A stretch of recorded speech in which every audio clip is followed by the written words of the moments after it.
Okay, I wanted to talk just briefly about power production, and I wanted to talk a little bit about the mistake that I see made a lot of times. So for power production, when you're exerting a lot of force very quickly, a lot of strength very quickly, you have to find the optimal position to do it from. And this optimal position is going to be person specific and movement specific. Okay, we all know the sliding filament theory and the cross bridging and all that, and the joint angles for certain torque, generating torque and all that. And that's all fine. And I wanted to talk something about the speed of execution. So the mistake that I see people is that when they're training their clients or they're training themselves, they force their clients to do the entire range of motion. Like they're going to start execution of the movement from the deepest possible part. So if we're talking about squatting, for example, people are going to be jumping from a deep squat. That's not powerful, okay? If you can only produce power in a partial squat or in a 90-degree squat, and this is the position that you're going to be producing power from, what's the point in training the first part, the lower parts of the squat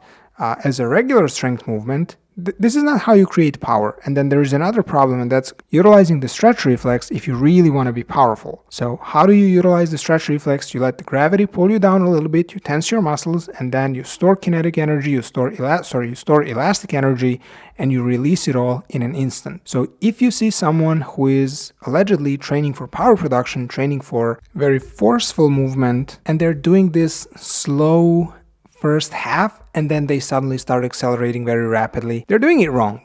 They're doing it wrong. It is what it is. Now, you can of course train for power, and you can become more powerful, you can become stronger, you can become more muscular and all that, and that's good and that's fine. But my main point is, you don't train for power by doing your movement slowly.